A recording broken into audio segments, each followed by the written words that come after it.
Tomorrow is Thank You Donor Day, a chance for transplant recipients to show their appreciation for their fresh chances at life. And our next guest should know, Naomi Cowan received a life-saving lung transplant a couple of years ago, which has meant she's able to continue the amazing work she does in the community. Naomi is with us now. Good morning. Morena. Morning. Thank you very much for being with us. And can you just explain, you've had a lung transplant, can you just explain how long ago that was and what your diagnosis was at the time? So we're coming up to the 2-year anniversary, and I thought I had asthma, but it turned out I had a disease called idiopathic pulmonary fibrosis, quite a mouthful, and it's terminal. There's no cure for that.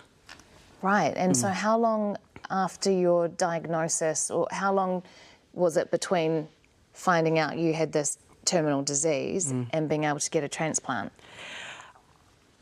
Only a few months. So I went on the active waiting list, and then a month later I got the call and I had the transplant. So I was very fortunate. That wouldn't be everybody's experience. Still though, a couple of months, how did you feel in that time, being on a waiting list? Oh, well, I felt excited, but I also felt anxious. I mean, it's probably the most anxious time in your life because the clock's ticking. Yeah. You know, and you don't know if you're going to get a transplant or not. And how have you been since? Because you look amazing. And I know you're still a very busy person. I've always liked you. Look, I'm feeling fantastic. Prior to the transplant, I couldn't even walk up the stairs at home without help. I needed help for everything. I wouldn't be talking to you now because I'd be coughing and choking. And now I'm back at work, I'm full-time, I'm cycling, I'm up swimming at 5:30 in the morning, I'm engaging with my granddaughter, I'm doing everything that I couldn't do prior. Wow, and you work in charity work as well? Yeah, I work in mental health. I run an organisation, an NGO. We have about 80 staff and we're right across Auckland helping people get on with their lives. It's called Equip, that have mental health challenges. So Naomi, if you didn't get this transplant, you would have died from this? Yes, I would have died. And, you know, I'm just, every day I wake up completely grateful to the family that at the most stressful time in their lives made a decision to give me life.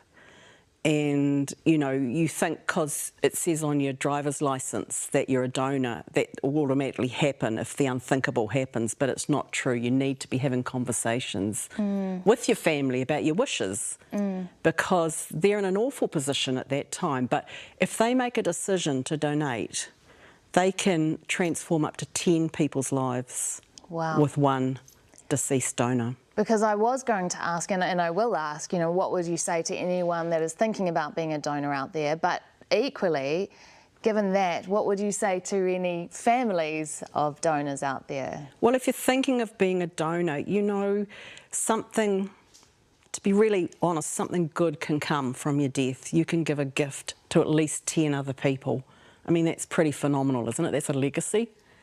And for a family, I would say tomorrow is Thank You Day for organ donation. So sit down and have a conversation with your family. What are your wishes?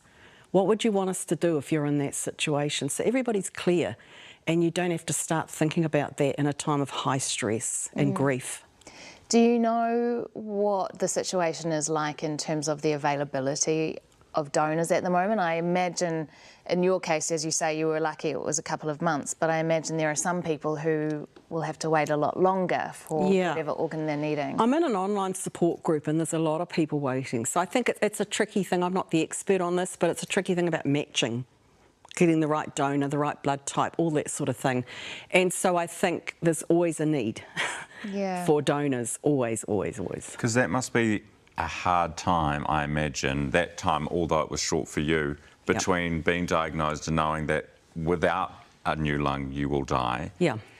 And then getting up every day and just, I mean, you must be in limbo land because you're hopeful, but you also know what the prognosis could be. You're completely out of control, Ryan, and it's a horrible feeling. I mean, I got on and planned what I could. I sorted out my funeral PowerPoint. You don't leave that to chance, do you? Those photos. But and I organised stuff for Christmas and all that sort of thing. But yes, you just have to trust and wait and go with it. And it is scary because you might die. Has your perspective or your outlook, your approach to life changed since you've had the organ transplant? Yeah, it really has. I live in the moment more.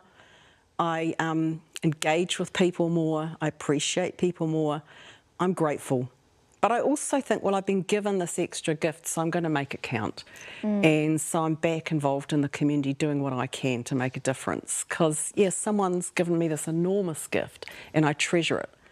I'm also looking after my body better than I used to too. I want to treasure this gift I've been given. You mentioned your children and grandchildren before. Yes. How many do you have? I have 3 children and 1 grandchild. She's gorgeous. How old Hi, is MJ. she? How old She's is just turned 4. Oh, adorable. Yeah. Will she be watching this morning? She might be. G'day, MJ. Oh, lovely. Granny's on the TV. Yeah. It's a great message to share. As you say, tomorrow is Thank You Day for donors, so use that as an opportunity to have that conversation. Yeah, yeah. Do you ever, this is a bit of a weird question, but do you ever, like going through the mall or something, do you think, oh, I wonder if how many other people are in here have donated or might have a donated organ in them? I do think about that a lot.